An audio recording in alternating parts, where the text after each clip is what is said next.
Bismillahirrahmanirrahim. Alhamdulillahirabbil alamin. Nahmaduhu wa nasta'inuhu wa nastaghfiruh. Wa na'udzu billahi min shururi anfusina min sayyiati a'malina. Man yahdihillahu fala mudhillalah wa man yudlilhu fala hadiyalah. Asyhadu an la ilaha illallah wa asyhadu anna Muhammadan abduhu wa rasuluh. Allahumma salli ala Muhammad wa ala ali Muhammad kama sallaita ala Ibrahim wa ala ali Ibrahim wa barik ala Muhammad wa ala ali Muhammad kama barakta ala Ibrahim wa ala ali Ibrahim fil alamin innaka Hamidum Majid. Rabbi syrah li sadri wa yassir li amri wahlul 'uqdatam min lisani yafqahu qawli, amma ba'd. Alhamdulillah, kita bersyukur kepada Allah dapat lagi bersama-sama untuk kita meneruskan kelas pengajian kita berkenaan dengan tafsir. Itu tafsir juzuk yang ke-28 28 kan? 30, 28 lah. Okey, 28. Kemudian kita pada minggu yang lalu dah habiskan berkenaan dengan suratul Mujadalah. Benda surah berkenaan dia punya kandungan keseluruhan dia ada berkaitan dengan tajuk pendengaran Allah Ta'ala atau maha mendengarnya Allah Ta'ala terhadap setiap apa yang dibahaskan atau bincangkan oleh hamba-hambanya. Bahkan apa dalam hati mereka pun Allah Ta'ala tahu. Dan sebab itu tak bergunalah kalau orang tu dia nak menipu Allah Ta'ala, tak beri peranan apa benda pun, tak berfaedah, tak bermanfaat. Bahkan lagi teruk, Allah Ta'ala akan hukum mereka pada hari kiamat nanti. Itu yang Allah Ta'ala terangkan berkenaan dengan golongan yang terakhir itu, yang kepada Hizbus Syaitan. Itu golongan yang syaitan bersama mereka ni sama je. Itu bersama-sama dengan syaitan hari akhirat nanti dimasukkan dalam neraka Allah Ta'ala. Baik, hari ini kita akan masuk berkenaan surah yang baru, itu suratul Al-Hashr. Mana kita surah kedua dalam juzuk yang ke-28. Okay, surah Al-Hashr, surah yang kedua dalam juzuk yang ke-28. Baik.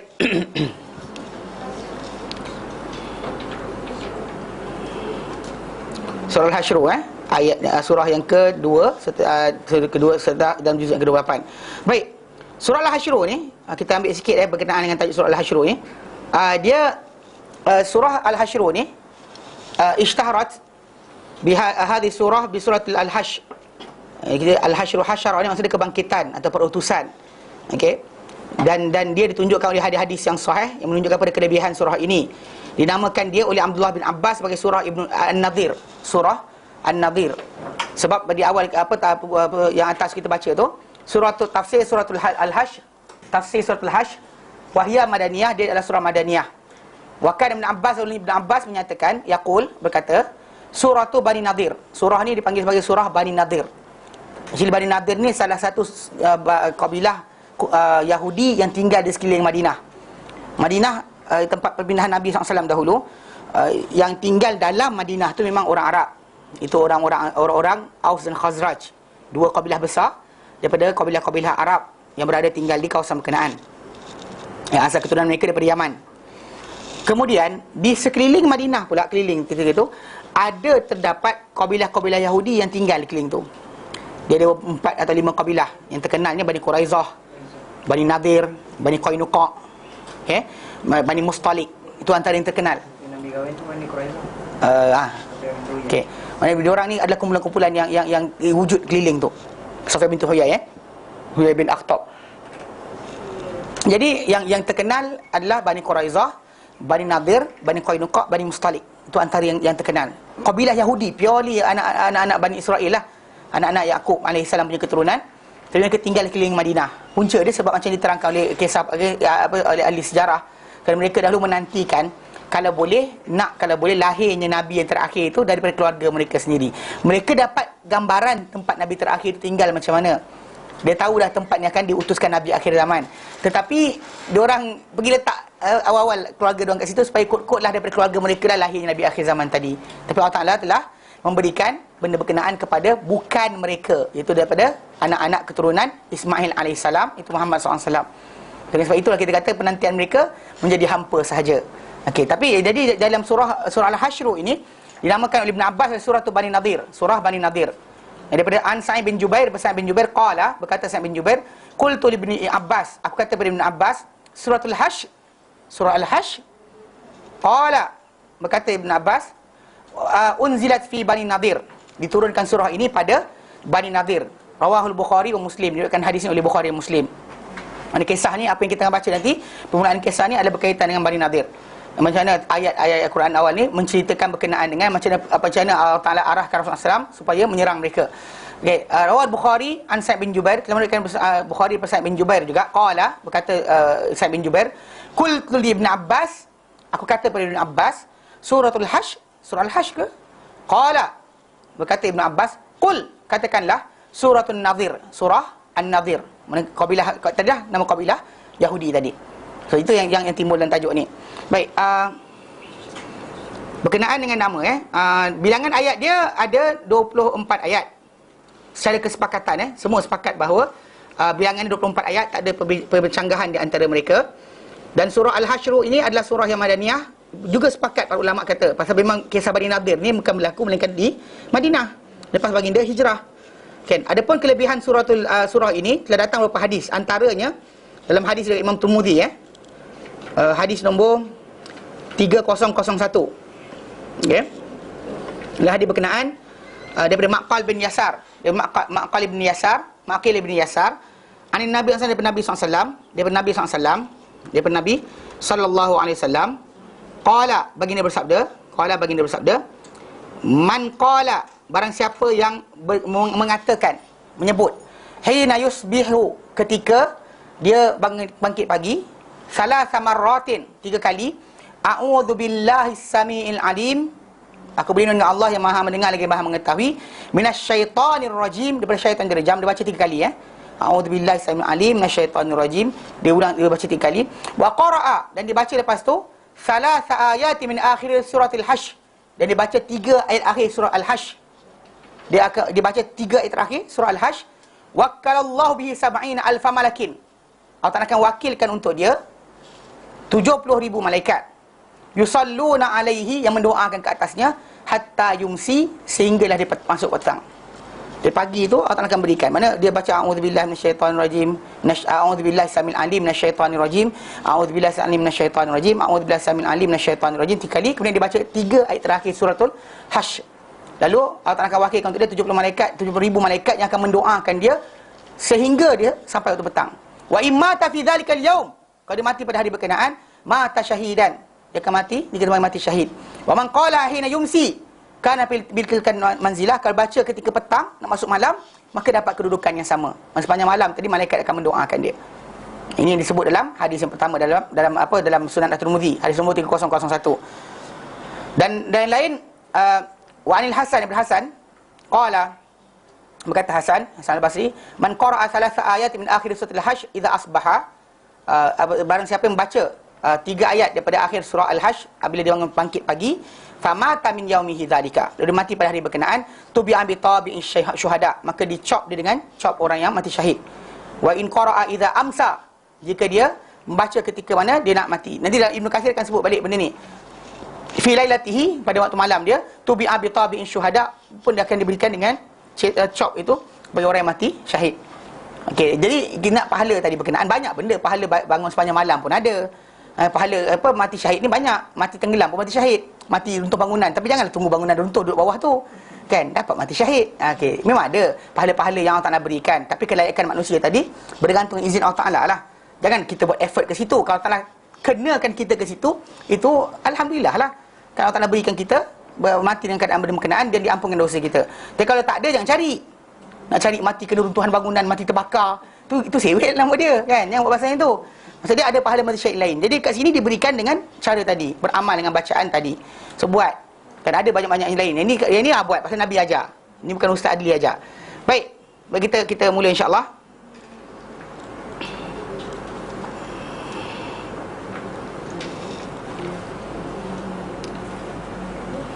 Ayat 105 A'udzu billahi minasy syaithanir rajim. Bismillahirrahmanirrahim. Sabbaha lillahi ma fis samawati wa ma fil ard, wa huwal azizul hakim.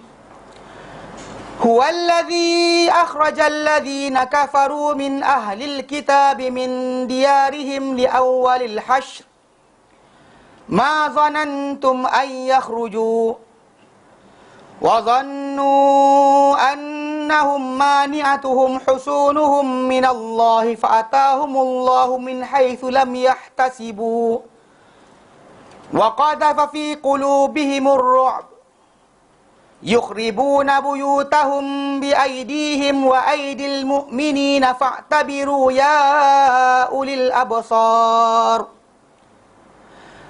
walaula an kataballahu alaihimul jalaa la'adzabahum fid dunya walahum fil akhirati adzabun nar dzalika bi annahum syaqqullaha wa rasulahu wa man yushaqillaha fa innallaha syadidul iqab ma qata'tum min linatin aw taraktumuha qa'imatan ala usuliha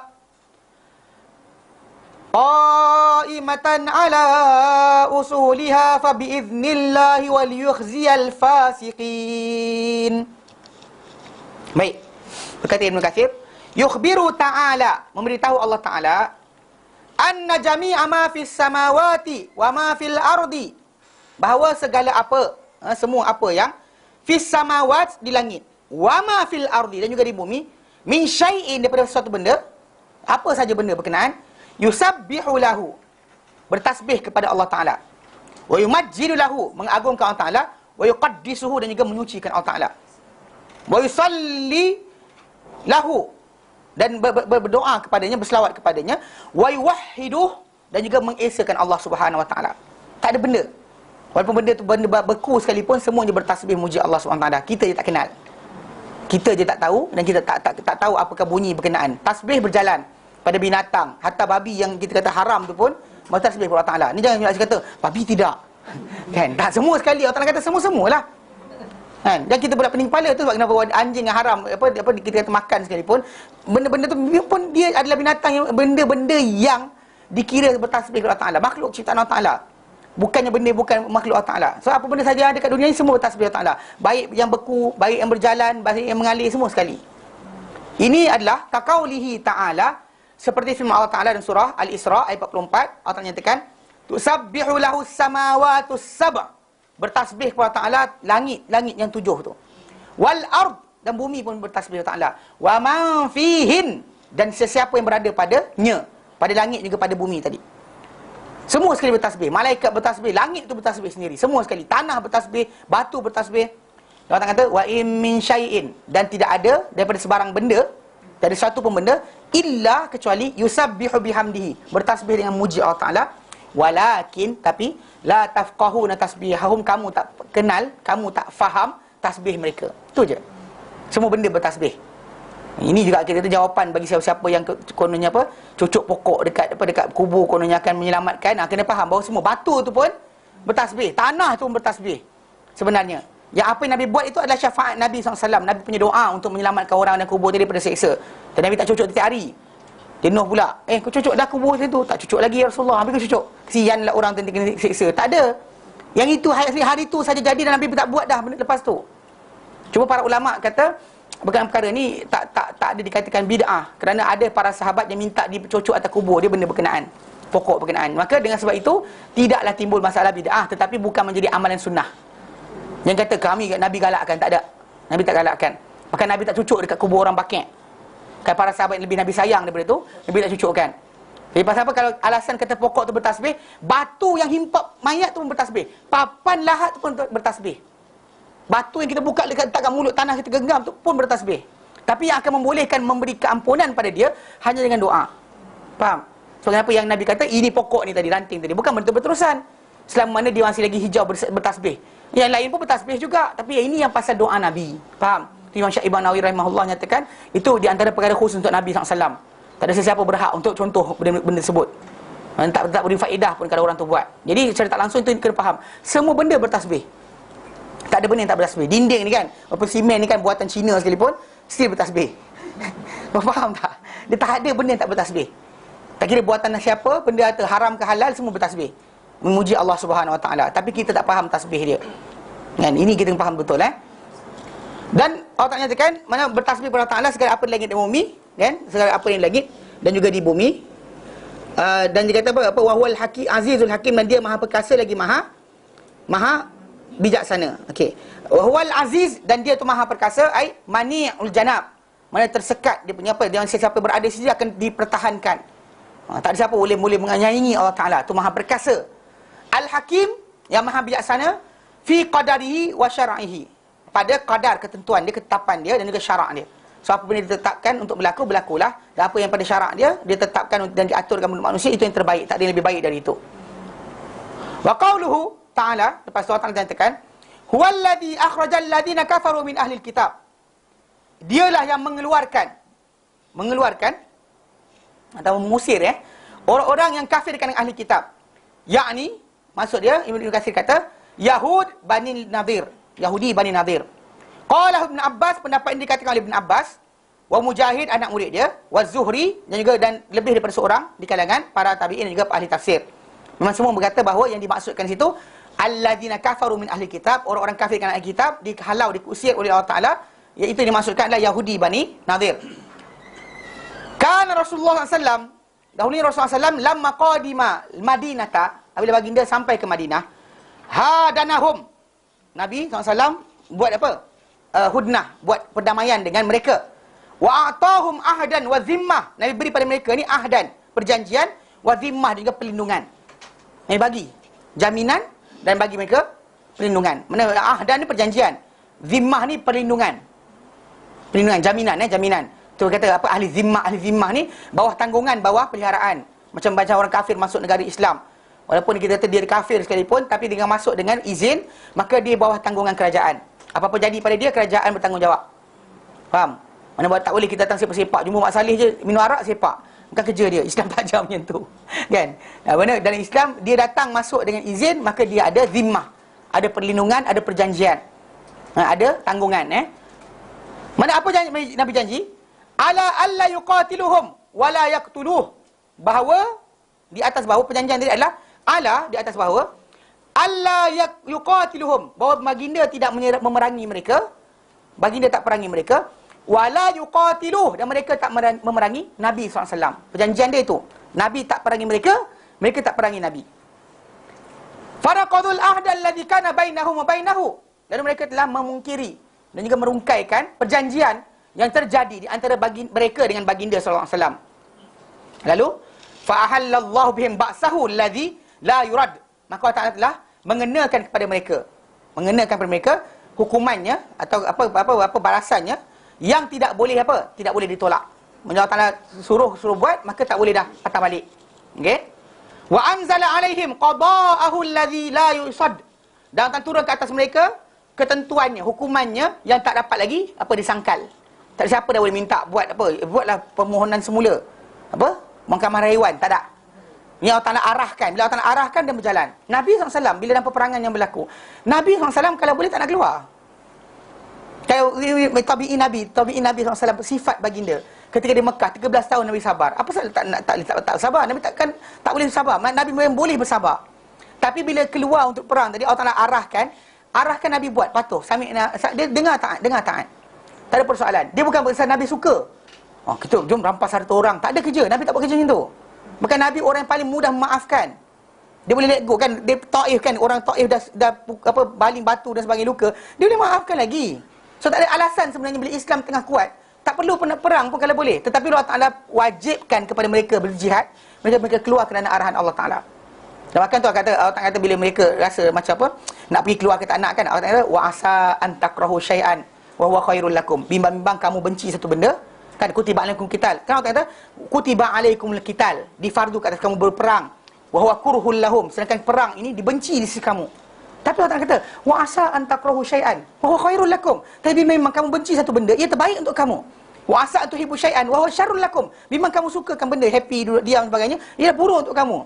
Kan tak ada sebarang senaman dan sebagainya kan. Dah kenyang sentiasa kan. Sikit kenyang kan jadi tak ada jihad, tak ada kesungguhan, tak ada berlatih dan sebagainya, apa? Kenyang. Asyik kenyang manjang pun sama juga. Lalu dia takut jantung. Kan time susah tu macam ada separuh orang manusia ni kan. Time muda-muda tu kerja bergerak kan. Waktu rupanya bergerak tadi bagus. Kan dapat hilang peluh dan sebagainya, dapat sihat badan. Rupanya dapat lepas tu duduk aircon, rupanya bahaya, rosak rupanya badan. Kan ingat kan makin bagus duduk dalam aircon, rupanya tak elok. Dulu time panas-panas tu punya elok. Ni kalau siapa pergi Sudan kan, dia satu kes, kat Sudan, orang nak demam, sakit ke apa, musim sejuk. Musim sejuk lah, ilah Allah kan. Malaria lah. Malaria macam sesama. Doktor macam datang-datang, okey awak ada malaria, balik. Dia macam tu je. Dia tak ada masalah. Macam demam kuning tu, demam kuning tu kan, biasa, normal. Dia kata makan grapefruit banyak-banyak, balik. Macam tu je. Kita macam, wish, malaria, kuarantin satu kampung, tak boleh keluar. Kalau kita kan, diorang tak macam tu, pelik kan. Pasal apa? Pasal okey, tapi bila musim panas, sihat. Kita panas sakit badan kan, panas tak boleh tidur. Rupanya tapi panas tadi sihat. Sejuk tu sakit. Sejuk tu happy, duduk selimut tidur, rupanya apa? Sakit. Jadi kadang-kadang benda tu kita tak faham kedudukan macam mana. Macam kita kata budak kecil kan, tuan-tuan nampak budak kecil jalan jatuh. Dia jatuh tadi, Allah Ta'ala jadikan dengan jatuh dia tadi, dengan dia merangkak dia lutut tu kan. Benda tu tadi untuk kuatkan badan dia, supaya bila dia kena tekanan dan sebagainya, dia tulang kita ni dia tekan, dia akan tumbuh. Dia dengan tekanan. So kenapa budak tu jatuh, tak apa. Yang penting kepala, jatuhlah anak kita, calar, macam mana jadi Peragawati. Sewel nama dia kan. Ada orang tak nak lutut anak dia apa? Hitam. Pakaikan guard dan sebagainya. Apa hal? Pasal benda tu bergesel tu, dia mula tumbuh tulang tu. Tumpah air aku. Okay, semangat jumpa hari. Okay. Maksud dia, benda tu tak elok ikut mata kita. Tapi Allah Ta'ala jadikan di situ, dia tumbuh. Tulang tu nak tumbuh perlukan kepada sekian. Jatuh bangun balik, dia bina otot dia. Kita nampak tak elok, tapi elok. Faham tak? Tu kadang-kadang kita tak faham. Jadi, dan konsep kita kata apa, macam perang ni tadi. Memang Nabi SAW sendiri dengan para sahabat, kalau nak boleh, hidup aman, tak usah orang kacau. Kalau boleh. Duduk diam, kan, tak usah kacau. Kan, lakum dinukum waliyadin, kan mudah. Tetapi Allah Ta'ala wajib ke atas mereka perang, sedangkan mereka tak suka perang, kalau boleh. Allah Ta'ala sebut dalam Quran, kutiba alaikumul qital, difaradkan kamu perang, sedangkan dia dibenci oleh kamu. Allah Ta'ala sebut macam tu. Jadi memang kamu benci benda berkenaan, dia baik untuk kamu. Dengan sebab itu Nabi laksanakan juga. Jadi mereka tak nak, tapi maka dengan sebab itu Allah Ta'ala turunkan arahan untuk Islam ketika itu perangi mereka, perangi pada golongan Yahudi tadi. Fa'ajlahumun nabiyyu sallallahu alaihi wasallam, lalu baginda SAW mengusir mereka. Kalau Bani Quraizah itu dibunuh lelaki dan dihidupkan hidup wanita juga, kanak-kanak. Tak dibunuh. Tapi kalau kata golongannya ini tak, golongan ini dihalau. Tak diberi tinggal di Madinah, di kawasan keliling Madinah lagi, dihalau terus. Dan mereka larilah pergi. Tinggal semua sekali. Harta mereka dan sebagainya. Dan wa akhrajahum min husunihim al-hasinah. Dan baginda mengeluarkan mereka daripada apa? Daripada kubu mereka yang kukuh. Allati ma tamafihal muslimin, yang orang Islam tak nak pun kubu mereka. Bukan lepas mereka tinggal. Kan Islam tak ada orang Islam macam lepas tu kita ambil kubu mereka. Tak ada. Islam tak nak pun. Dihalau mereka tinggal tempat tu, tapi mereka tak balik. Dan Islam tak ambil. Islam tak ambil pun. Umat Islam tak ambil pun mereka punya kubu tadi untuk jadi tempat tinggal. Wazannuhum annaha mani'atuhum. Tapi mereka menyangka bahawa kubu tadi boleh menyekat mereka mimba sillah, daripada apa? Hukuman Allah Ta'ala. Fama aghna anhum minallahi syai'a, maka tidak menyelamatkan mereka daripada Allah Ta'ala sedikit pun. Mana kubu tadi tak ni. Dan bahkan yang pelik berlaku adalah kepada golongan ni, mereka lari dengan sendiri, takut terus. Ni yang kita kata, yang Nabi kata aku dibantu dengan perasaan gerun dan tempoh dalam tempoh sebulan. Sebelum Islam berperang dengan kumpulan tadi, sebulan mereka dah gementar. Allah Ta'ala campak dalam hati mereka ketakutan. Tak tahu kenapa, tak nampak pun lagi orang Islam besar mana. Tapi orang dah takut. Itu antara cara Allah Ta'ala menangkan Islam. Sebelum bertempur, musuh dah takut. Bukan kai sugi kai sugi tu kisah bohong. Tak ada. Yang kisah benarnya adalah memang Nabi apa benda diberi pada Nabi SAW dan didapati oleh umat Islam selepas itu. Mana sebelum bertempur, musuh tak tengok kita, tapi musuh takut dah. Jadi dia tak nampak benda tu macam benda yang boleh mereka hadapi. Dan orang Yahudi tu dalam kubu yang kukuh. Diorang rasa tak ada siapa dah boleh masuk. Tapi Allah Ta'ala jadikan tiba-tiba mereka takut sangat, sampai last sekali mereka keluar.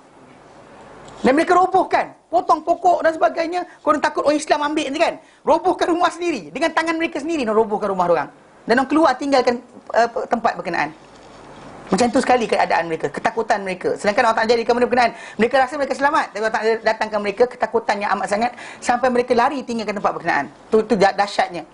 Tu kita kata ketakutan manusia ni, kita kata kita tak boleh main-main. Kalau Allah Ta'ala campak ketakutan dalam diri kita, ada khauf, ketakutan tadi, tak boleh lari. Benda baik pun kita rasa tak elok. Kan bimbang lah sekali, tak apalah lari terus. Lari langsung, mereka halau macam tu je. Tinggalkan kubur, tapi kubur tadi umat Islam tak ambil pun. Umat Islam tak ambil pun kubur berkenaan, tak ditinggalkan buat rumah kat situ. Omar ambil sebilik ke, kan Osman ambil sebilik, tak ada. Tak ada siapa ambil kubur berkenaan.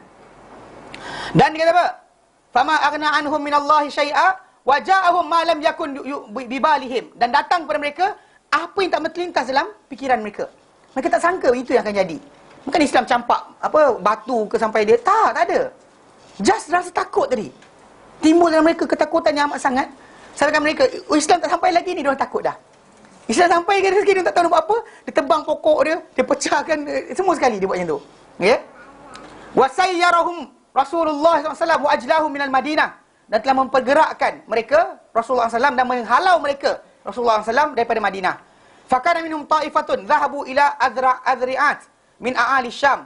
Ada di kalangan mereka ni yang apa? Yang pergi ke kawasan Adri'at, daripada kawasan-kawasan tanah tinggi Syam, Syria, Jordan ke atas, Palestin dan sebagainya. Wahya ardun mahsyar wal mansyar. Dan ia adalah tempat atau bumi yang dikatakan oleh Rasulullah SAW sebagai tempat perhimpunan manusia pada kiamat nanti. Antara tanah dunia yang masih kekal di hari akhirat nanti adalah tanah yang berada di Syam tadi. Wa minhum ta'ifah dhahabu ila Khaybar. Dan ada kalangan mereka ni satu kumpulan yang lari ke Khaybar. Yang lepas tu pula diserang juga oleh Islam selepas tu. Nanti ada ayat yang lain Wa kana qad anzalahum minha ala anna lahum ma hamalat ibilihim. Dan adalah yang diturunkan hukum ke atas mereka ketika itu adalah di antaranya bahawa untuk mereka boleh bawa apa yang unta mereka boleh bawa. As many as unta tadi boleh pikul, itulah yang dibenarkan mereka bawa. Lain kena tinggal. So orang pergi tinggalkan, dihalau mereka. Pasal mereka ni menjadi ancaman. Dalam kes sejarah Islam banyak kes di mana contoh macam perang Khandaq perang Khandaq, mana ketika musuh datang daripada selatan, orang-orang Yahudi di atas utara ni cuba nak serang juga. Mana daripada atas dan bawah. Dia sentiasa ada perancangan-perancangan. Jadi bila perancangan itu sampai ke Rasulullah SAW, dan sedangkan perjanjian telah ada, Nabi tak perangi mereka, mereka tak perangi Nabi, tapi mereka telah langgar. Maka Allah Ta'ala benarkan Nabi SAW untuk apa? Halau mereka atau hukuman ke atas mereka. Itu je. Mana janji dah ada asal, tapi mereka langgar dan timbul tajuk. Ini bukannya Islam mula-mula tiba-tiba dah kuat halau orang, tak ada kerja lain. Dan mereka kata Nabi SAW takkan buat benda berkenaan melainkan daripada wahyu Allah Subhanahu Wa Ta'ala.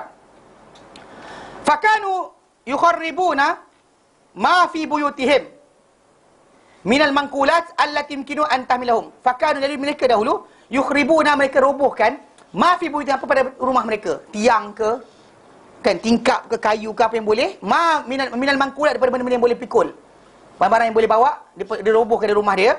Allati yumkinu an tahmilahum ma'ahum, an tuhmila ma'ahum, yang boleh dibawa bersama mereka. Apa-apa boleh bawa bersama mereka, mereka akan pecahkan, bawa dengan unta mereka. Untuk pergi lari lah. Sama ada dua pihak tadi. Satu pergi ke Syam, satu lagi pergi ke Khaybar.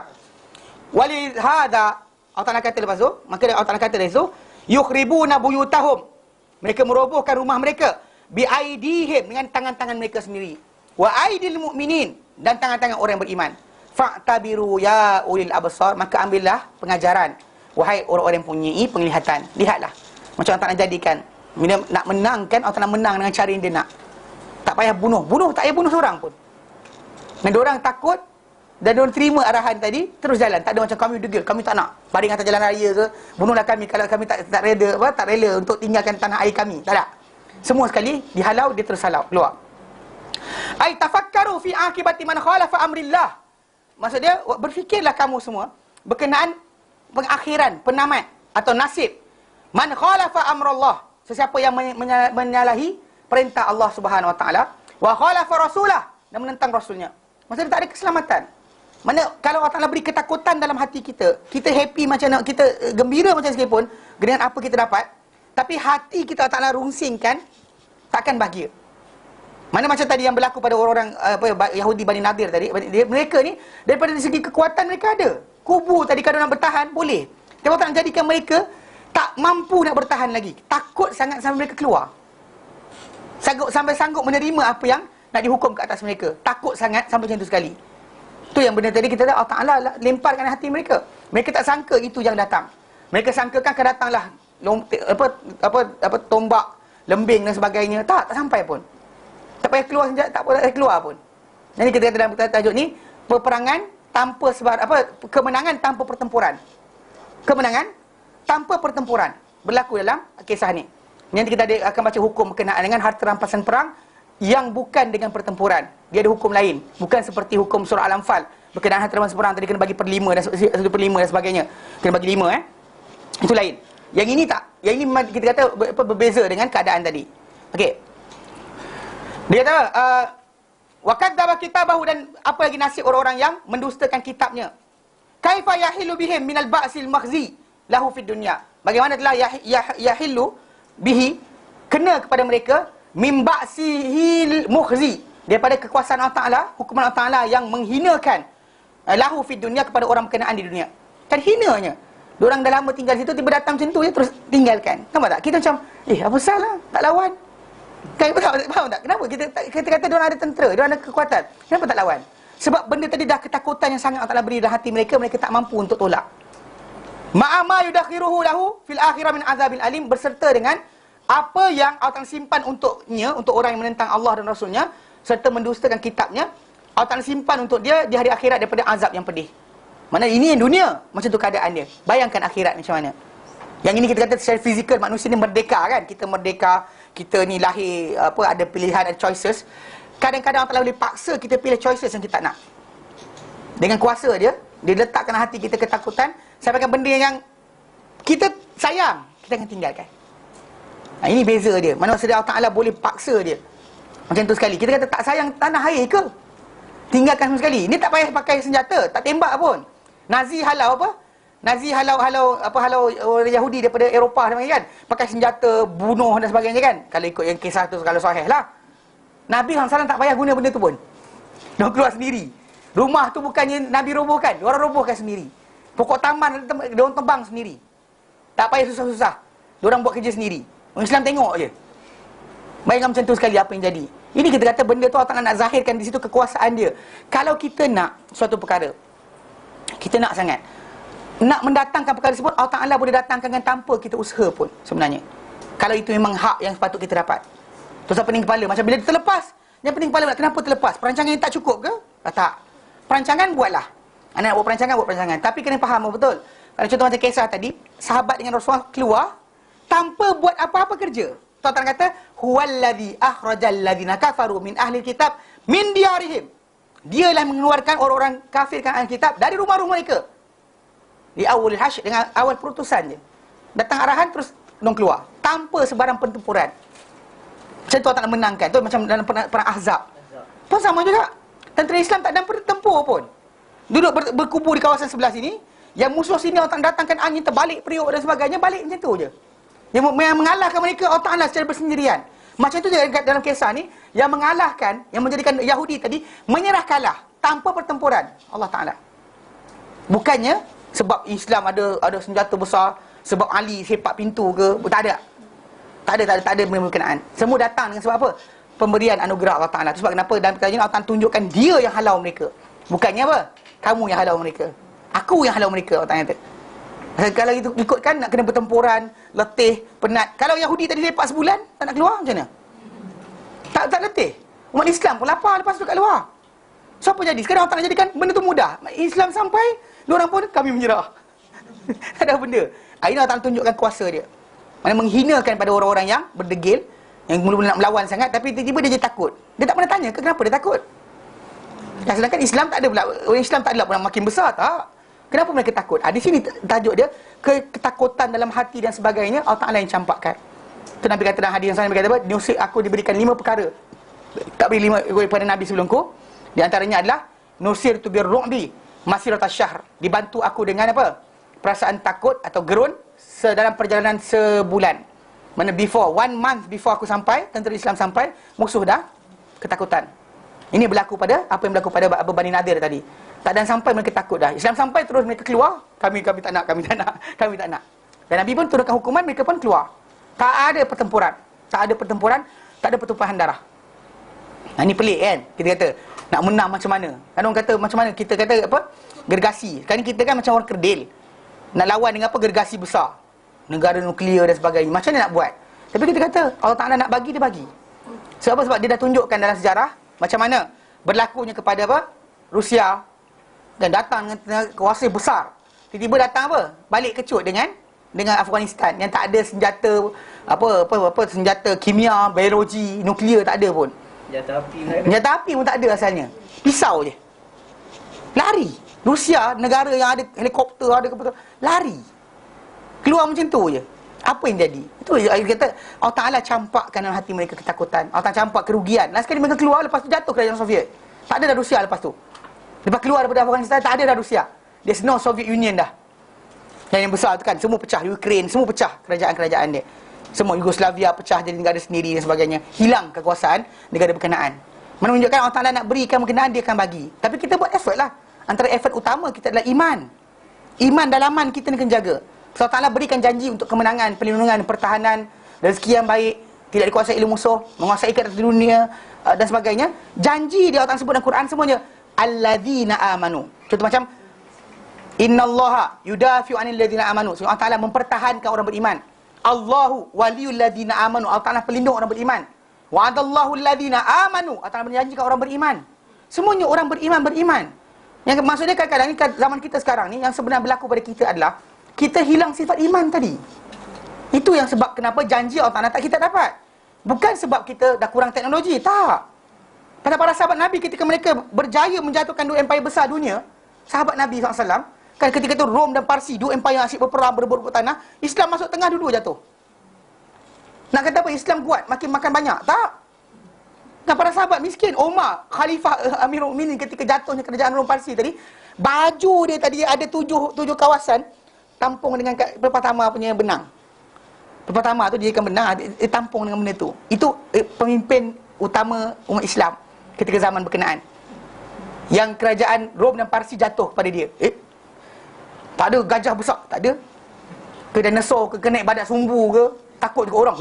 Naik badak sumbu tu payah nak menang tu. Tak. Apa dia ada? Iman.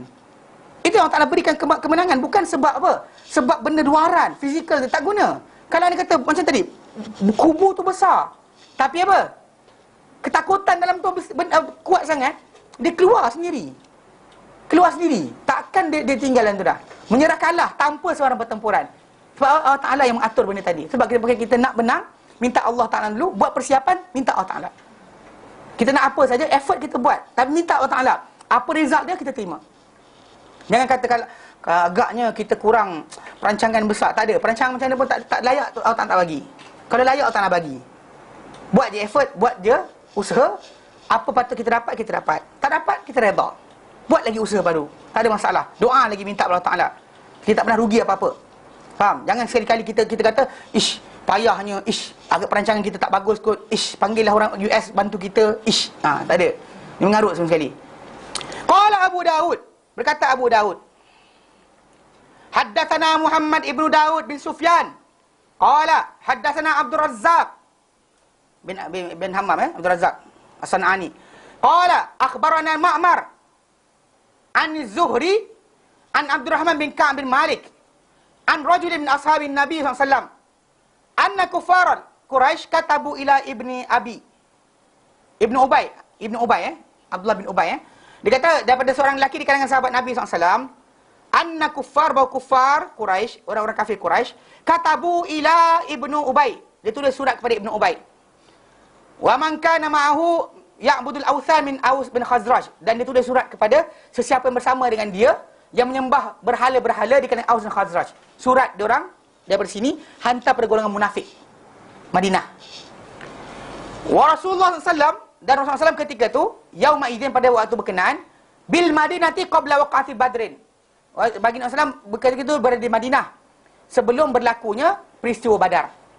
Mana orang Quraisy kan bila Rasulullah dah pindah ke Madinah, orang Quraisy pun kirim surat kepada Allah bin Ubay, ketua orang munafik di Madinah, dan siapa yang menyembah berhala lagi ketika itu. Pasal mula waktu Rasulullah sampai itu masih lagi ada orang sembah berhala. Pasal Rasulullah sampai ke situ, sahabat yang mula dihantar adalah Mus'ab bin Umair. Mus'ab bin Umair Islam kan ramai, tapi masih lagi ada yang tak Islam lagi ketika tu. Tapi slowly bertukar. Sebelum tu lagi Quraisy dah kirim surat. Okey. Dia kata apa? Innakum awaitum sahibana. Sungguhnya kamu itu orang-orang Madinah, kamu Abdullah bin Ubay dan juga siapa ini, kamu telah menerima atau menyambut atau menyimpan di sisi kamu ni sahibana, teman kami, itu Muhammad lah. Orang yang kami apa, our friend dia. Wa inna nuqsimu billah la tuqatilannahu, dan sungguhnya kami bersumpah dengan Allah, hendaklah kamu perangi dia. Ni permintaan orang Quraisy kepada Abdullah bin Ubay dan siapa yang masih lagi menyembah berhala ketika itu. Au la tukhrijannahu, ataupun hendaklah kamu halau mereka. La tukhrijunnahu, hendaklah kamu halau. Kalau kamu tak nak bunuh, kamu halau mereka. Au ataupun la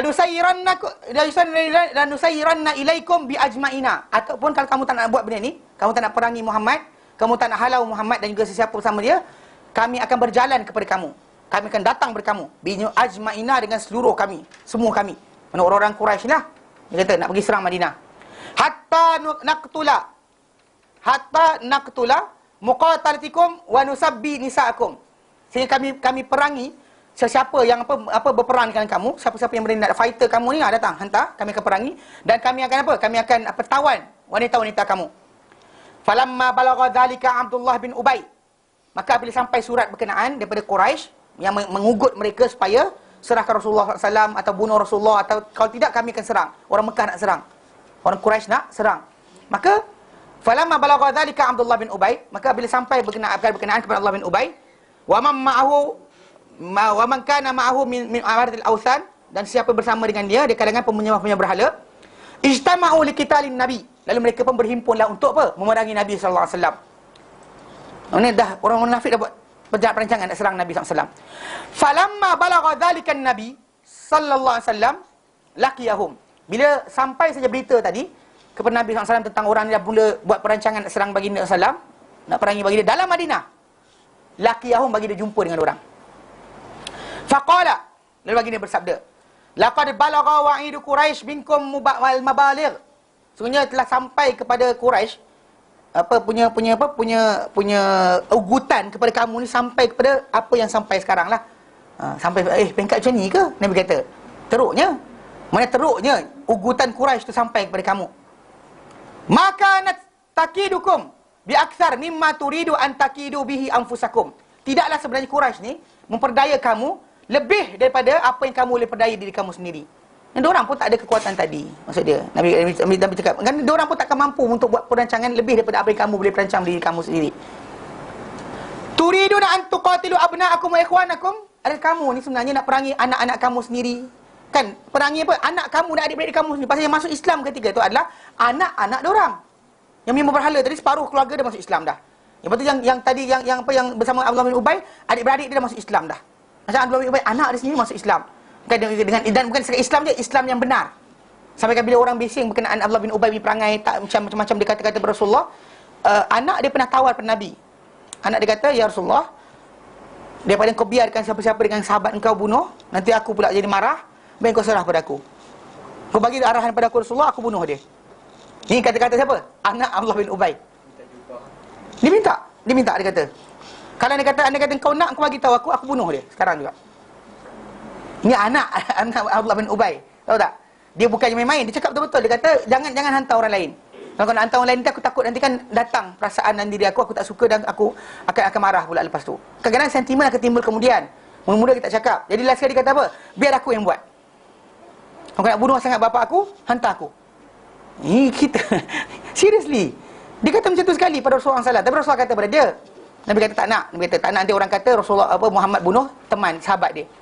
Walaupun kita kata Abdullah bin Ubay terkeluar daripada lingkungan orang beriman. Confirm benda ni, bukan benda-benda main-main. Confirm, semua tahu. Hatta anak dia sendiri pun tahu. Tapi kita kata benda berkenaan, kita kata Nabi tak nak benda tadi macam menjadi sebab untuk pada masalah yang lebih besar. Kenapa nanti siapa tak dengar, tak ustaz setuju dengan dia, kena bunuh. Tak ada macam tu. Jadi Nabi biarkan sampai apa yang berlaku lah. Tapi anyway, yang kita faham sekarang, takkanlah Nabi kata pada Abdullah bin Ubay, takkan kau nak bunuh adik-beradik engkau sendiri, anak-anak engkau sendiri. Mana kerana apa? Ugutan Quraisy je.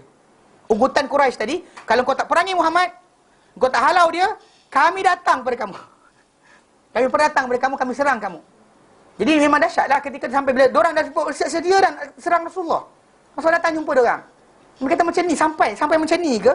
Ugutan Quraisy sampai kepada kamu. Sampai kamu kan sedangkan Nabi kata tak boleh mereka buat tipu daya Lebih berbanding kamu tidak buat ilmu untuk diri kamu sendiri. Takkanlah kamu nak perangi sendiri anak-anak kamu dan juga saudara-saudara kamu, adik-adik kamu sendiri. Falamma sami'u dzalika minan nabi sallallahu alaihi wasallam tafarraqu.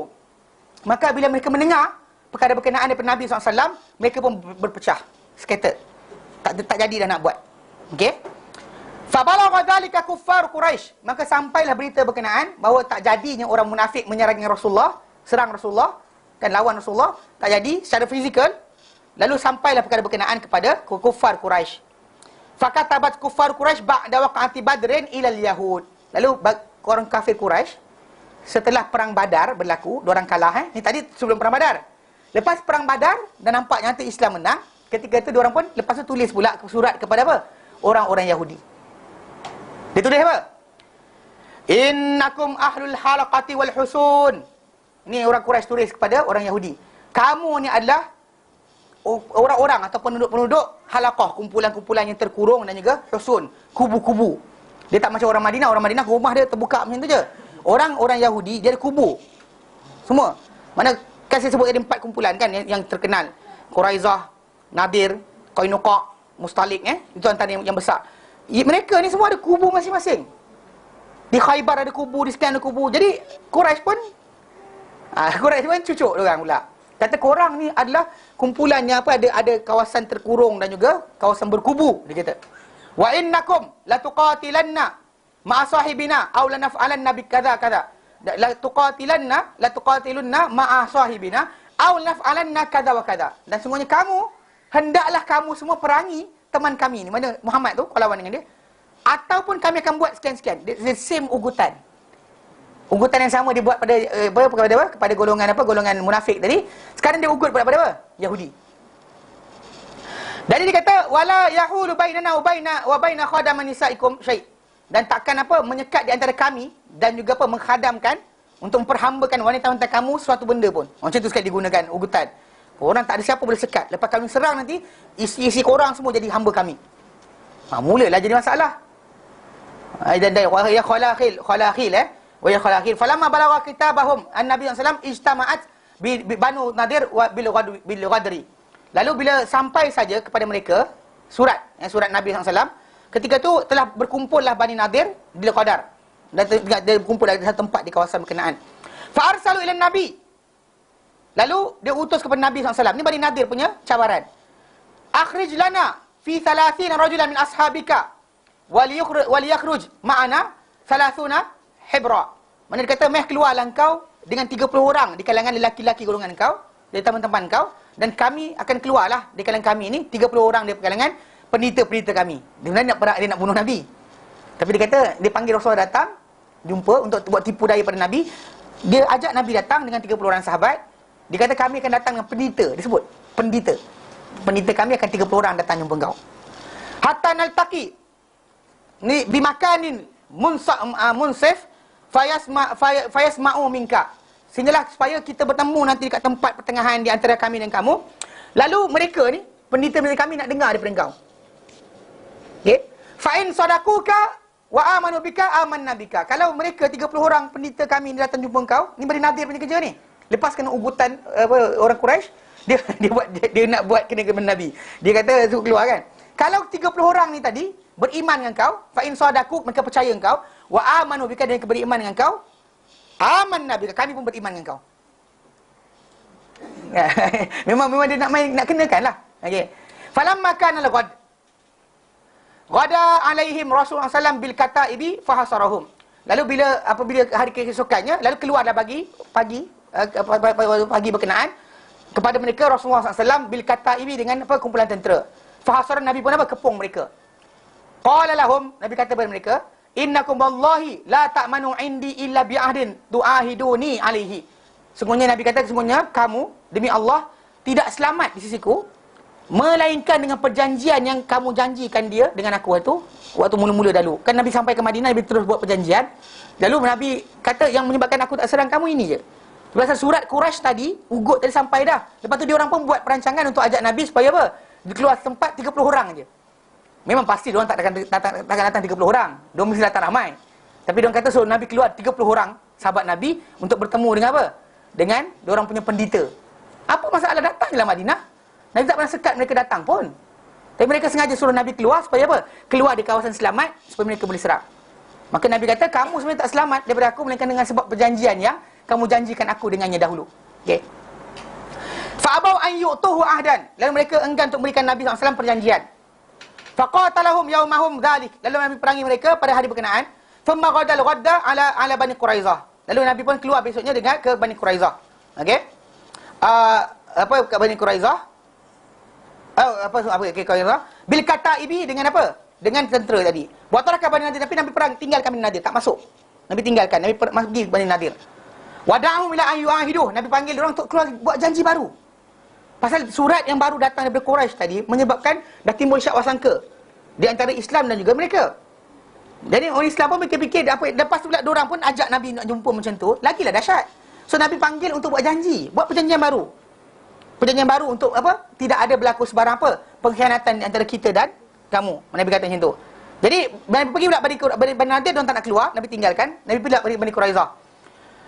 Wada'ahum ila ayyuahidu. Nabi panggil mereka Bani Quraizah ni untuk buat perjanjian dengan Nabi SAW. Fa'ahadu, mereka pun apa? Buat perjanjian dengan Nabi SAW. Fansarafa anhu, Nabi pun tinggalkan mereka. Ini sebelum perang apa? Perang apa? Bani Quraizah nanti lepas tu Bani apa? Ketika perang Ahzab tahun keempat nanti diorang buat sekali lagi. Itu kali kedua diorang tipu pula. Tapi yang ini sekarang ni mana Nabi jumpa mereka lepas daripada perang Badar. Lepas perang Badar, Nabi minta perjanjian baru daripada mereka. Jadi mereka pun janji, Nabi pun tinggalkan mereka. Wa qala ila Bani Nadir berkata ibi faqatalahum. Okey, lalu Nabi SAW pun pergi pula lepas esoknya kepada apa? Bani Nadir sekali lagi. Faqatalah, Nabi pun perangi mereka hatta nazalu alal jala, sehingga mereka pun bersetuju untuk apa? Pengusiran. Fajalat Banu Nadir. Lalu pun Bani Nadir pun apa? Dihalau. Wahtamalu ma aqallat al-ibil, dan mereka bawa apa yang mampu untuk ditampung oleh seekor unta. Min amti'atihim, dari barangan-barangan mereka. Wa abwabihim, wa abwabibuyutihim, wa khashabihim, dan juga kayu-kayu mereka dan juga pintu pun buat lari. Kenapa buat pintu lari pintu ah? Kayu-kayu lah, kayu. Mungkin payah dapat kayu ke Allah Taala. Kan kayu payah dapat mungkin. Jadi kayu, pintu dan sebagainya dia buat lari. Yang lain semua dia tinggalkan. Okey? Wa kana nakhlu Bani Nadir li Rasulullah sallam khassah, dan tamar Bani Nadir ketika itu yang ada jadi milik Rasulullah sallam sahaja. Atahu Allah iyyah, yang telah berikan kepada baginda, khas untuk baginda.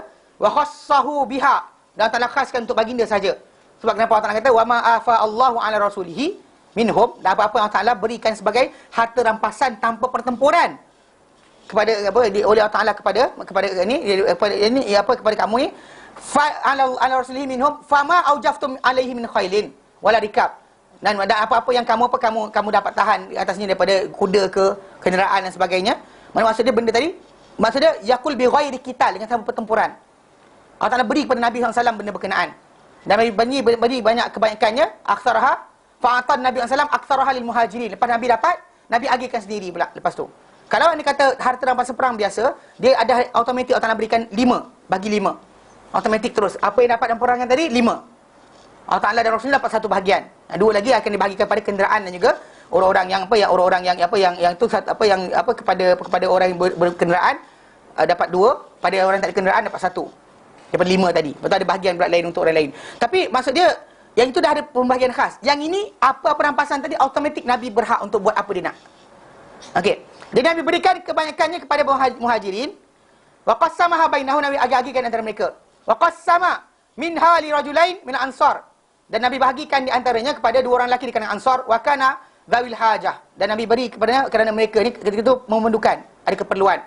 Kembalikan kita kata waktu tu beri pada Ansar sebab apa? Pada muhajirin supaya mereka dapat hidup berasingan balik, dapat elok balik kehidupan. Walam yaksim min ansar ghairuhuma, tapi tak ada Nabi beri kepada orang Ansar selain daripada 2 orang sahabat saja di kalangan Ansar. Lain semua bagi pada muhajirin. Wa baqiya minha sadaqatun sadaqatul Rasulullah SAW allati fi aidi bani Fatimah, dan kekallah apa daripada apa yang dekat situ, yang apa sedekah Rasulullah SAW yang berada pada tangan anak-anak Fatimah lepas tu. Ini kata kes bila Rasul wafat, Abu Bakar radhiyallahu anhu tak nak bagi. Sebab apa? Sebab Nabi lafazkan hadis yang sahih. Nabi kata, nahnu ma'syarul anbiya la nurith, kami golongan para nabi tidak mewariskan harta. Fama tarakna fa hiya sadaqah, apa kami tinggalkan maka ia adalah sedekah. So Abu Bakar berkeras tidak benarkan. tak berikan kepada siapa-siapa keluarga Rasulullah SAW, lepas tu ambil warisan harta walau satu sen pun. Bukan kerana, dan Abu Bakar jawab, dia kata, aku paling nak bagi kalau boleh, tapi kerana nak bimbang takut benda tu melanggar arahan Rasulullah SAW, maka dia tak berikan. Dan bukan dia ambil kat dia pun. Abu Bakar tak ambil pula macam tu, bagi kat aku. Tak ada.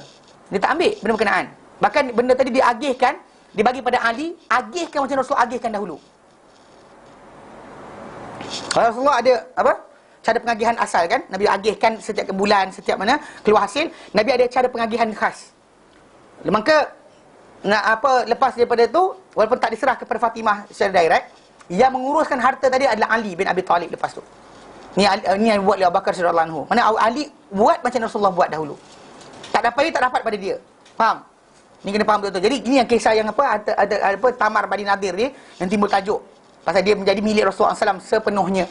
Tidak ada yang lain. Tak ada siapa berkongsi kat situ. Ada barang-barang lain Nabi agi-agi kepada golongan Muhajirin.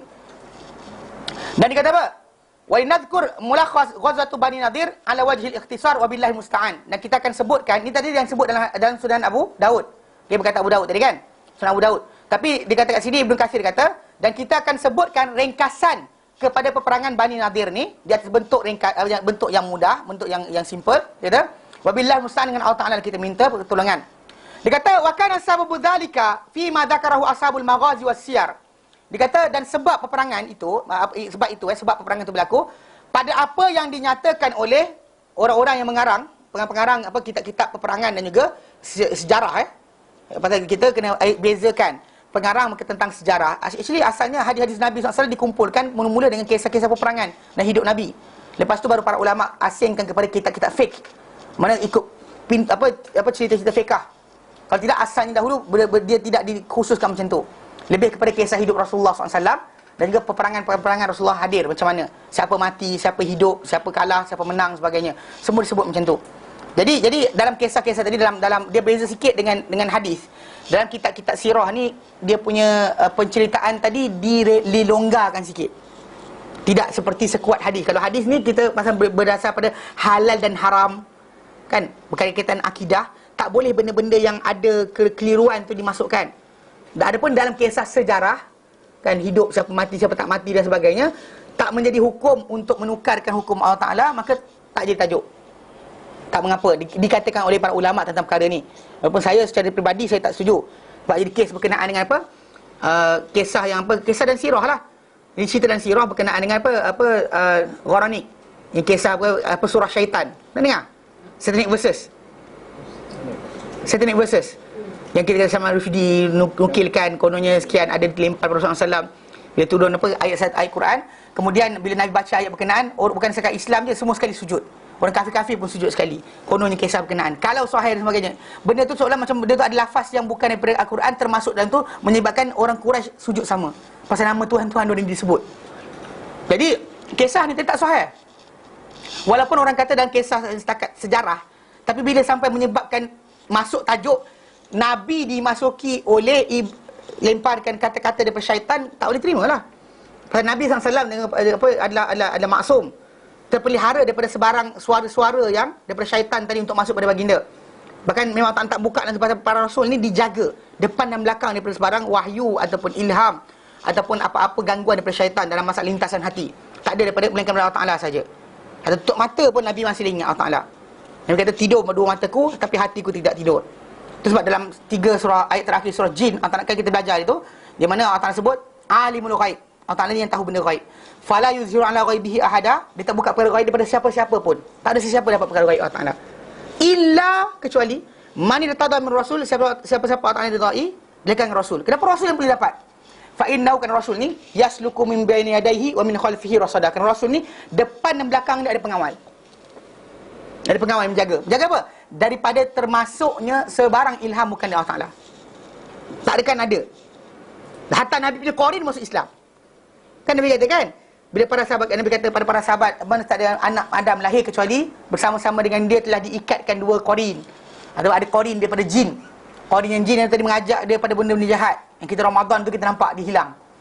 Tak perasan kan orang Ramadan, orang rajin pergi masjid, kan rajin kan, tak dapat duit raya pun datang juga. Kenapa? Kan kata moreh sedap. Tak sedap pun moreh tadi, tapi datang. Itu tadi sebab apa? Qarin kena ikat. Laju je dengan azan kan. Sekarang ni payah dengar azan. Nantilah, besoklah, lusalah. Bila Qarin kena ikat, perasan? Kalau tahu tengok kesan Qarin tak ada, tengok Ramadan. Memang kesan sungguh. Memang saya tak nafikan ada orang yang memang dah Qarin dia tak ada pun dia jahat. Ni Qarin ada lagi jahat kan? Dia Qarin tak ada pun dia jahat. Itu ada manusia macam tu. Tapi yang biasanya bila kita lihat Ramadan kan orang semua nak buat baik. Kan semua tak boleh datang masjid pun datang masjid. Nak kata berpura-pura, tak berpura. Dia rasa kehendak dia kuat. Dia bersanggup bergerak. Maka marah, Ustaz tak pergi masjid. Tak pergi main tarawih. Ada nak tanya subuh tak apa. Dia pelik juga. Dia masa dia inilah dia jadi kehendak kepada Islam tu kuat. Kuat sangat. Okey, sekarang ni kita perhatikan lepas Ramadannya, perasan tak hilang rasa tadi. Itu sebab Qarin kita patah balik. Itu yang Nabi kata kena ikat Qarin tadi. Bayangkan banyaknya kesan kepada kita kalau Qarin tak ada, Qarin ada. Macam mana kita bila Qarin tak ada kan? Bila terlewat kan, tertidur, bangun-bangun, pukul 10 lebih. Boleh semayang lagi ni. Bangun semayang, rajin. Ambil wuduk dan sebagainya. Allahu Akbar. Tak ada hal. 8 rakaat, 11 rakaat, relax. Sekali sekarang, la ilaha illallah kan. Janji tadi jadi juga. Kan Nabi janjikan janji yang sama. Untuk solat malam tu tiap-tiap malam diberikan janji yang sama. Tapi nak bergerak tidak sekali-kali. Tengok TV bagus lama. Kalau untuk semayang tak boleh. Kenapa tak tahu? Dia bila Ramadan rajin. Nak kata semua even Juruhebah pun pakai tudung. Kan nak kata kalau dia langgar pun dia kata janji air bersih, hati air bersih. Lantaklah orang cakap apa? Kan dia dah pakai ayat tu sebelum Ramadan. Dalam bulan Ramadan tu dia pakai. Dia jadi macam takut-takut sikit. Kenapa? Qarin dia hilang. Tapi itu kita. Nabi kau punya Qarin masuk Islam. Bila Nabi kata pada para sahabat kan, Nabi kata para sahabat kata, ya Rasulullah, Qarin kau pun kau ada Qarin kan? Nabi kata aku pun ada. Tapi Allah Taala bantu aku mengatasi dia masuk Islam. Dia tak suruh aku melakukan kebaikan saja. Itu dalam Sahih Muslim Nabi kata, mana Qarin Nabi ada tapi masuk Islam. Jadi maksudnya tak ada lemparan daripada sebarang apa? Suara-suara syaitan dalam hati Nabi SAW. Jadi kalau kisah sejarah tadi ada kaitan macam tadi kan kisah tu, dan tak boleh terima lah. Pasal mengganggu akidah kita. Jangan kita kata macam kisah ni macam ada betul lagi. Kalau tuan-tuan type dalam apa Wikipedia tulis surah syaitan. Ada tulis. Certain verses tu dia kan bincang secara panjang lebar. Tapi kisah tak boleh pakai. Walaupun ahli sejarah kata dalam bab sejarah tak apa, kita ringankan sikit dia punya syarat. Tetapi bila sampai kacau akidah, tolak. Mana boleh kita terima Nabi SAW terima wahyu daripada syaitan dan sebagainya, kemudian dia tersebut nama berhala. Tiba-tiba bila dia sujud, semua orang kafir pun sujud sama.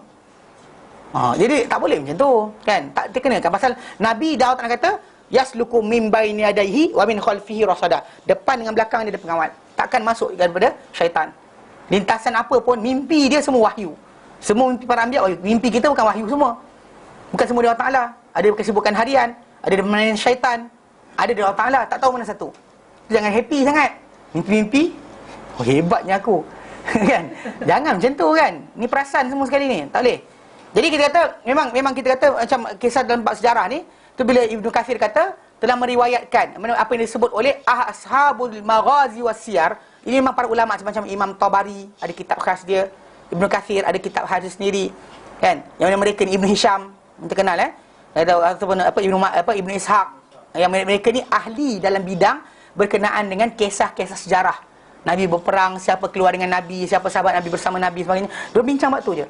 Tapi dalam perkara ni kadang-kadang diorang kerana pengkisahan tak ada hukum, diorang menonggarkan sikit. Mana kalau dia kata sanad tak kuat mana pun tak mengapa.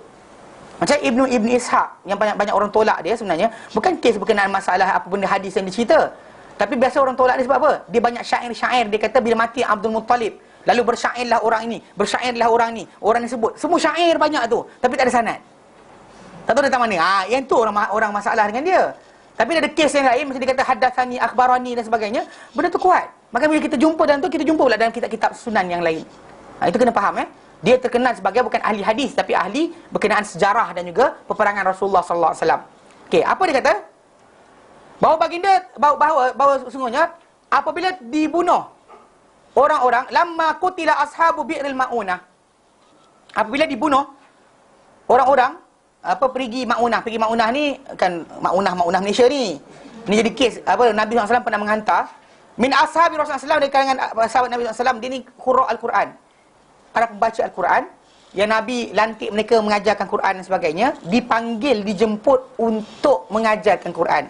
Tapi sampai di kawasan perigi Maunah ni ada satu tempat diorang dibunuh beramai-ramai 70 orang. Wa kanu sab'in.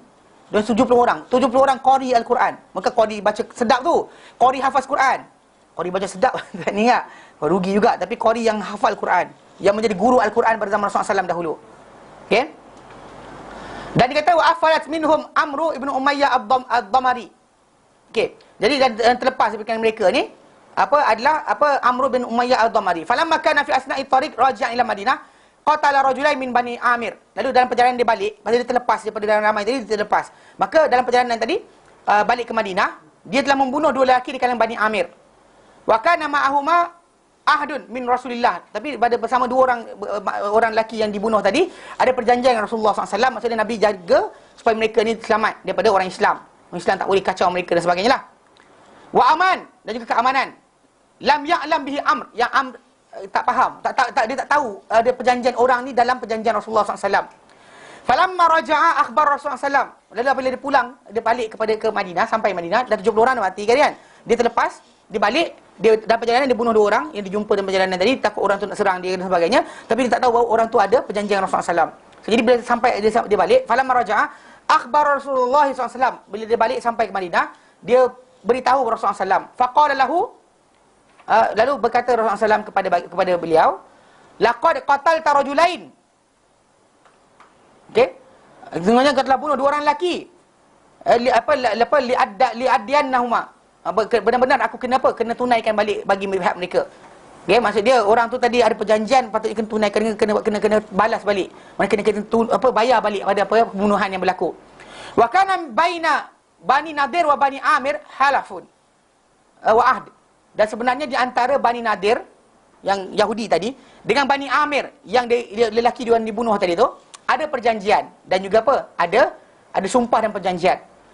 Fa kharaja sallam ila Bani Nadir yasta'inuhum fi diyati zainikai rajulain. Lalu Rasulullah jumpa, pergi keluar ke Bani Nadir, minta untuk bantu mereka ni, para sahabat dalam masalah diat, bayaran untuk 2 lelaki yang dibunuh tadi.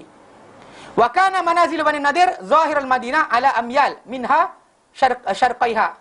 Mana dan Bani Nadir yang punya tempat tinggal adalah di luar Madinah, pada beberapa batu di arah timur dia. Ke arah timur timur Madinah. Qala Ibn Sa'd berkata Sa'd fi kitabih as-sirah, berkata Ibn Sa'd dalam kitab dia sirah sejarah Rasulullah. Thumma kharaja Rasulullah SAW ila Bani Nadir. Kena keluar Rasulullah SAW bila berlaku pembunuhan tadi kan, lepas orang Madinah yang mati 2 orang tadi, Nabi tak pergi direct kepada tu. Nabi gunakan orang yang ada keluarga. Pasal takut yang pergi sana terus perang. Jadi maka Nabi SAW suruh orang yang ada perjanjian dengan mereka ni untuk tunaikan benda berkenaan. Okey, itu Bani Nadir lah. Okey. Yasta'inuhum fi diyati zainika al-qatilaini min Bani Amir. Untuk minta bantuan mereka berkenaan dengan diat. Bayaran bayaran pampasan kerana membunuh bagi 2 lelaki yang dibunuh di kalangan Bani Amir. Yang Bani Amir tadi dengan Bani Nadir ni ada perjanjian dan juga sumpah. Alladzaini qatalahuma Amru bin Umayyah ad-Damari. Yang telah dibunuh mereka berdua ni oleh Amru bin Umayyah ad-Damari. Lil jiwari alladzi kana Rasulullah SAW aqada lahuma. Kerana sebab perlindungan yang Nabi SAW telah ikat untuk mereka berdua. Fima haddatsani Yazid bin Ruman. Ini mengikut apa yang telah sampai padaku daripada Yazid bin Ruman, kata Ibn Ishaq. Wa kana Bani Nadir baina Bani Nadir wa Bani Amir aqdun wa halaf. Dan sebenarnya di antara Bani Nadir dan Bani Amir ni ada perjanjian, ada akad dan juga sumpah setia. Falamma atahum Rasulullah SAW yasta'inuhum fi diyati zainika rajulain. Dan apabila datang kepada mereka Rasulullah SAW, kepada Bani Nadir ni, untuk meminta tolong pada mereka berkenaan penunaian diat bagi 2 lelaki yang dibunuh tu, qalu, berkata Bani Nadir, na'am, ya, ya Aba Qasim, wahai Aba Qasim itu Rasulullah, wahai Muhammad, Aba Qasim, gelaran Nabi, nu'inuka ala ma ahbabtah, kami bantu kau di atas benda yang kau suka. Mimma istam'anta bina alaihi, mimma ista'anta bina alaihi, pada benda yang kau minta kami bantu engkau di atasnya, kami akan bantu engkau. Thumma qala ba'dhum bi ba'din faqalu, kemudian bila diorang qala ba'dhum bi ba'din, mereka pun lepas ni Rasulullah cakap itu. Lepas tu dia pun sambil sama diri masing-masing, innakum lan tajidur rajula ala misli halihi hadhihi. Kamu takkan dapati keadaan lelaki ni macam keadaan ni. Masa Rasulullah datang masuk dalam kubur orang, bercakap dengan orang kan. Jadi dia kata apa? Dia kata kamu takkan dapati dia ni macam ni keadaan dia. Dia kata, okeylah Muhammad akan bantu kau. Tak dapat dah nak jumpa macam ni keadaan dia, tak ada security ramai masa dia lah macam tu. Kan biasa-biasa ramai orang ni dia tak ramai ni. Wa Rasulullah ila jambil jidar min buyutihim. Dan ketika itu Rasulullah SAW berada di tepi dinding di rumah-rumah mereka. Okay, famani rajul ya'lu ala hadzal bait. Dia kata, siapa boleh di kalangan lelaki-lelaki korang ni panjat rumah ni? Dia kata, fayulqi alaihi sakhratun fayurihuna minhu. Boleh orang kita campak ke atas dia ni batu, lalu selamatlah kita daripada Muhammad ni. Mana depan Rasulullah dia kata, kami tolong. Lepas tu dia bisik-bisik, dia kata, bisik seorang cik batu, campak-campak. Kan, mati Muhammad, selamatlah kita. Tak payah kita susah hati dengan dia. Ini dia orang try. Pasal Nabi masuk ketika tu nak lepaskan kes sahabat tadi. Tapi dalam masa sama dia orang dah apa? Orang Bani Nadir ni dah nampak benda lain pula. Dia bukan nampak benda tu untuk ni, dia nampak cara untuk bunuh Rasulullah pula ketika tu. Fantana balidzalika Amru ibnu Jahash ibnu Ka'ab ahaduhum. Lalulah pada telah mengambil tugasan itu, setuju untuk sanggup untuk perkara berkenaan. Amru ibnu Jahash ibnu Ka'ab, salah seorang di kalangan Bani Nadir.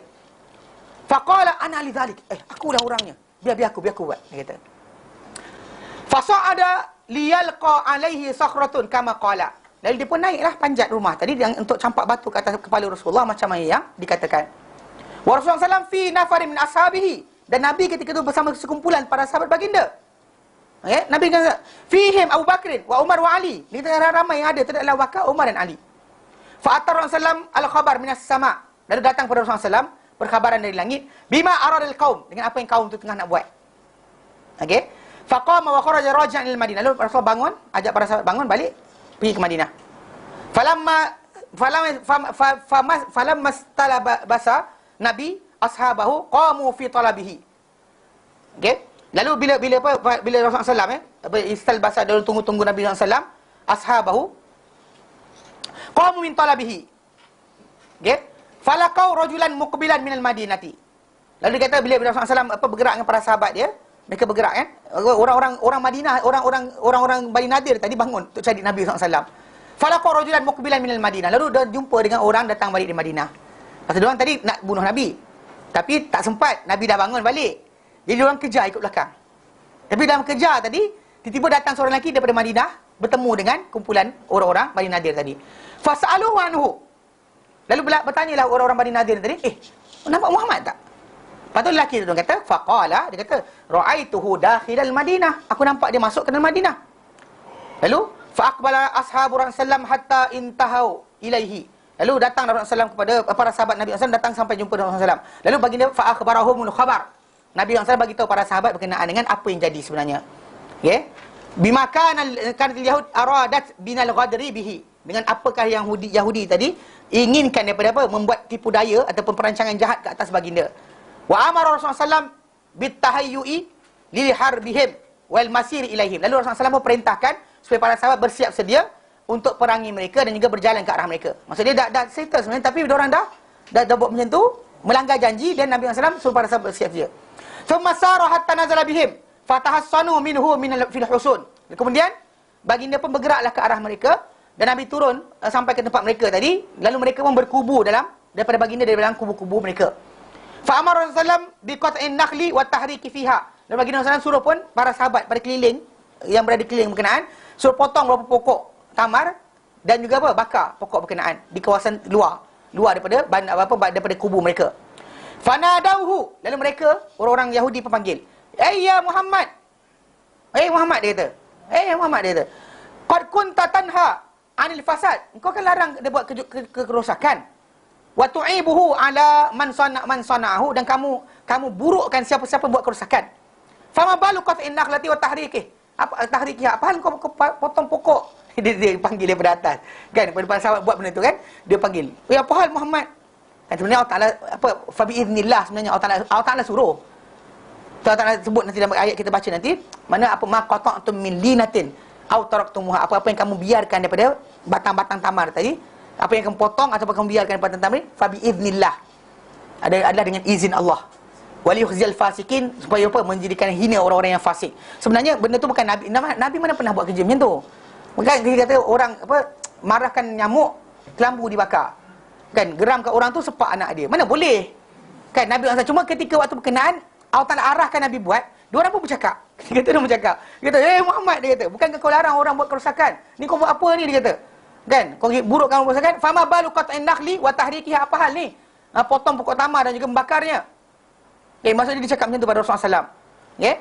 Lalu, waqad kana rahtum min Bani Auf bin Khazraj, dan dahulunya ketika waktu berkenaan, ada sekumpulan manusia dari kalangan Bani Auf bin Khazraj. Mereka ni minhum, di antara mereka ni Abdullah bin Ubay bin Salul, yang ketua orang munafik tadi, wa Wadi'ah, dan juga wa Malik bin Abi Qawqal, wa Suwaid bin Da'is, qad ba'athu ila Bani Nadir. Mereka ni ketika tu beberapa orang ni telah utus kepada Bani Nadir. Dia kata apa? Anis butu, hendaklah kamu apa? Berpegang teguh, keep hold, keep stand, jangan lari. Wa tamanna'u, fa inna lan nuslimakum, sesungguhnya kami takkan serahkan kamu. Dia jahat. Dia cakap macam tu, tapi orang takkan tolong pun. Tapi dia cakap macam tu pada orang Yahudi yang duduk dalam tu, utus surat supaya apa? Janganlah korang lari, kami akan tahan kamu, kami akan tolong kamu, kami akan pertahankan kamu.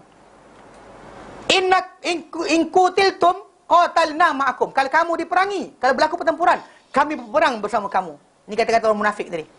Okey? Dan kemudian, wa in ukhrijtum kharajna ma'akum, kalau kamu kena halau, kami keluar bersama kamu. Fatarabbasu dzalika min nasrihim.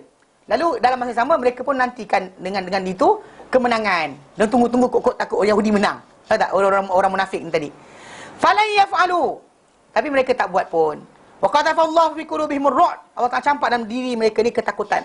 Baik yang munafik tadi, baik Bani Nadir tadi, yang mereka dah duduk kubur dan kubur tadi, dalam hati mereka datang kegeronan, takut, bimbang, sampailah sekali fasa'alu Rasulullah SAW an yujliyahum, mereka pun minta Rasulullah SAW, okey, kami tak nak bertempur, halaulah kami, biar kami keluar, kami tinggalkan tempat kami. Okey, wa yakuffu an dima'ihim, supaya Nabi tak tahan daripada menumpahkan darah mereka. Ala anna lahum ma hamalatil ibil min amwalihim illa al-halaqah. Okey, maksud dia bahawa mereka ni bawa apa saja mereka mampu daripada harta mereka, mereka halaqah lah, pintu-pintu ke dan sebagainya, itu saja. Fafa'al, Nabi pun buat apa mereka minta. Fahtamalu min amwalihim mastaqalat bihil ibil, lalu mereka bawa daripada harta-harta mereka apa yang mampu dibawa pikul oleh seekor unta. Fakana rajul minhum yuhdimu baitahu an nijafi baitihi, ada kalangan lelaki-lelaki ini tadi, dia pecahkan rumah dia daripada kawasan depan, pintu dia. Faidau ala zahri ba'irihi fa intalik, dia pecahkan pintu depan tu, kemudian dia bawa balik. Kan dia pecahkan kan bidai pintu tu, dia angkat terus, letak atas unta, belah. Bawa lari. Okey. Fa kharaju ila Khaybar, lalu mereka keluar kepada Khaybar, ke Khaybar. Wa minhum man sara ila Syam, ada sebab mereka ni lari ke Syam. Wa khallau amwala li Rasulullah, lalu semua harta yang lain selain itu dibiarkan kepada Rasulullah SAW. Fakanat, lalu terjadilah li Rasulullah SAW khassah, menjadi harta tadi khas untuk Nabi SAW. Yadauha haitsu sya', diletak harta tadi ke mana siapa dia nak. Itu sebab kenapa yang kita kata baca tadi, Ibnu Katsir kata daripada ramai-ramai yang datang tadi, 2 orang saja orang Ansar dapat harta kerana mereka terlampau perlukan, lain semua Ansar tak dapat. Ini aturan yang Rasulullah SAW diberikan Allah Ta'ala untuk buat. So, banyak lain harta lain diberi pada golongan muhajirin yang miskin yang datang ke Madinah. Lepas tu dia kata apa? Okey.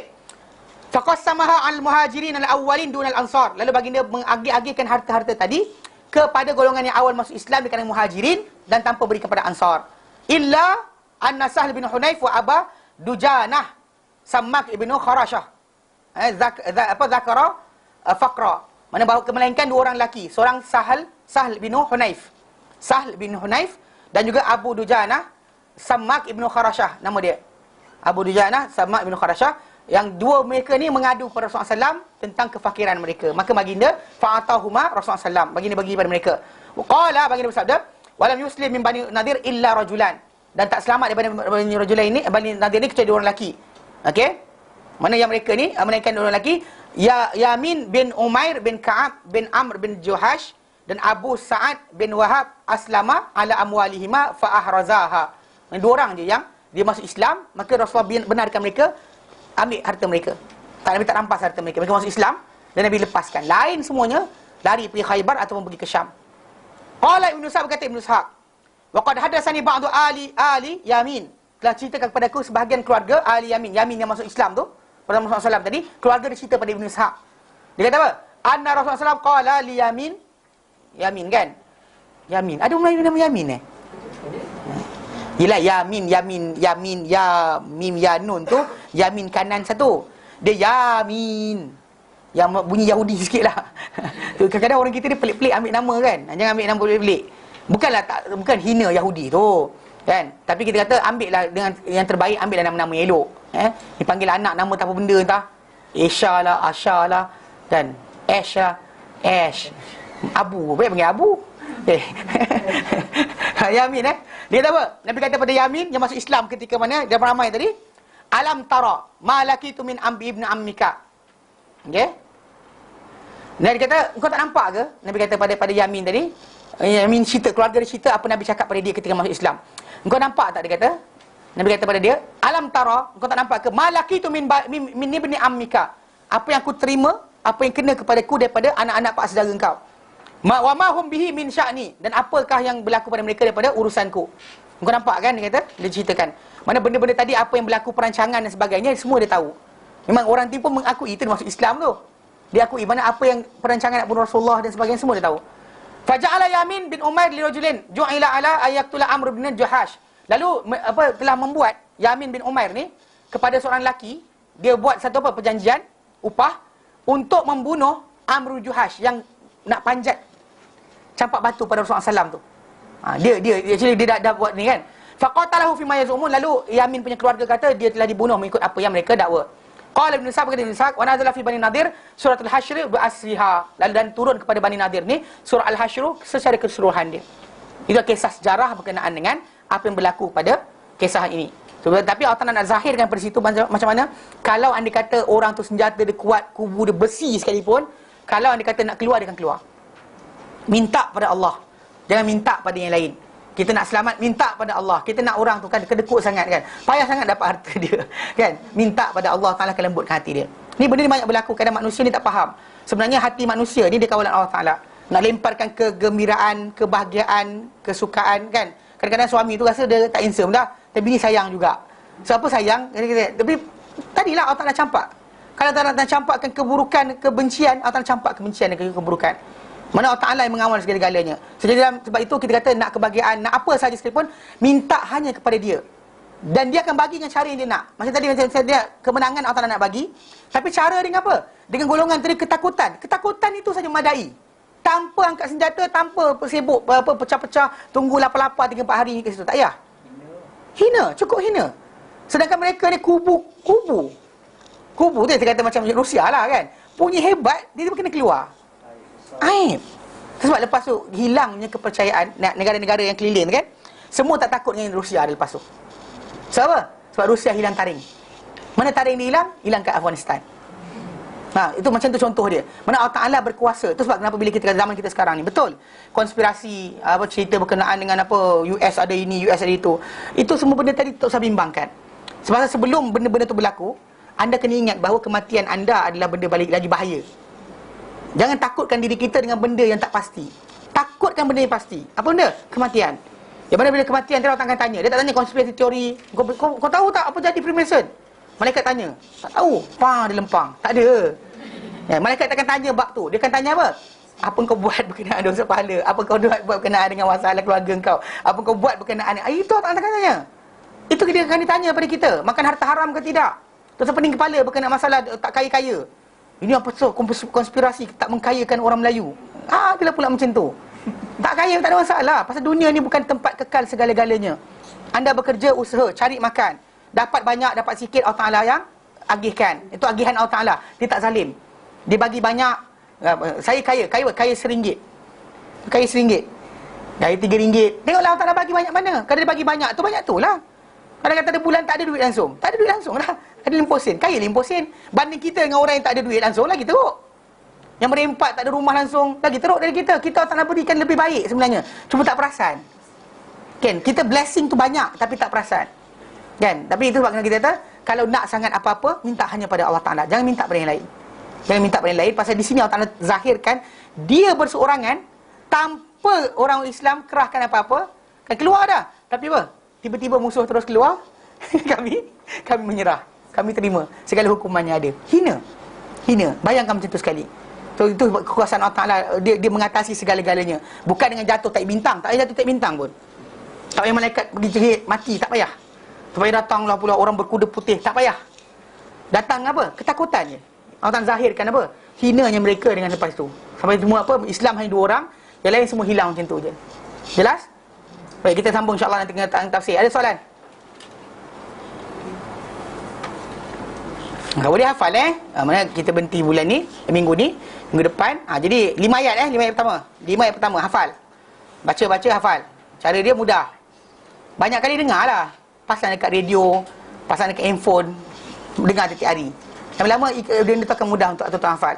Bila kalau asyik dengar lagu je, bila nak hafal Qurannya, kan? Jadi hafal, belajar. Kita belajar tafsir Quran serentak, tolong hafal sekali. Saya memang takkan buat spot check. Pasal apa buat spot check kan lari. Bukan sini tempat lain. Saya ingat dekat IMR. Saya start dengan surah Al-Baqarah kan. Start dengan 2-3 ayat. First thing adalah seorang. Lepas tu saya perasan kan makin kurang orang. Macam kurang. Lepas tu last sekali orang yang jaga surau tu kata, Ustaz, Nonda Haikal, orang muda lah. Dia kata, Ustaz, kalau boleh Ustaz, terus soal diorang dia tu Ustaz, diorang lari. Diorang lari. Dia terus terang dia kata diorang lari. Diorang nak belajar tafsir. Tapi nak hafal Quran tu dia orang takut gagap. Ya, separuh tu kan kadang baca Quran sangkut dia takut. Sebenarnya tak payah takut. Salah baca tak ada kena hukuman. Tak ada masuk jail pun 6 tahun penjara kerana tak reti baca Quran. Mana ada? Kan? Tapi oleh kerana ketakutan timbul dia lari. Jadi kalau boleh belajar dan jadi pembiasaan tadi penting. Kalau anda nak menghafal Quran, biasakan banyak kali dengar. Banyak kali dengar. Macam orang dengar lagu lah, tiap-tiap hari dengar tiba-tiba jangan lupa lirik. Boleh je. Macam itulah. Tak payah hafal pun. Kita sebenarnya benda tadi sentiasa dengar, lepas tu baru ikutkan dengan mulut kita. Dengar biasa banyak kali. Lepas tu try ikut. Kemudian apabila dah hafal, gunakan dalam solat sunat. Solat sunat, baca dalam solat sunat. Dia akan membantu kita menguatkan hafalan. Banyak orang salah faham. Dia baca mengulang Quran tu dia pegang macam tu. Tak. Paling baik dalam solat. Jangan solat fardu jangan buatlah. Kan imam rukuk tak habis-habis lagi. Innal ladzina imam dah sami Allahu liman hamidah. Allahu akbar. Innal ladzina dia sangkut. Jangan buatlah. Solat sunat jangan buat. Buat solat sunat buat, solat fardu jangan buat. Berjemaah jangan buat. Faham? Mana ulangan Al-Quran tadi buat ketika tu. Jadi kita dah masuk surah Al-Hasyr, sebelum Mujadalah, sekarang Al-Hasyr pula. Tolong hafal. Ya, kita bacakan seminggu. 5 ayat. Ni tak habis tafsiran lagi pun. Kita bawa baca berkenaan sejarah surah ini saja. Faham Jadi kita tolong hafal. Tak ada spot check, yang takut. Buat spot check memang hilang lah. Okey, baik, kita berhenti kat sini insya-Allah. Wallahu taala alam wa sallallahu ala sayyidina Muhammad wa sallam alhamdulillahi alamin. Subhanaka wa bihamdika astaghfiruka wa atubu ilaik. Assalamualaikum warahmatullahi wabarakatuh.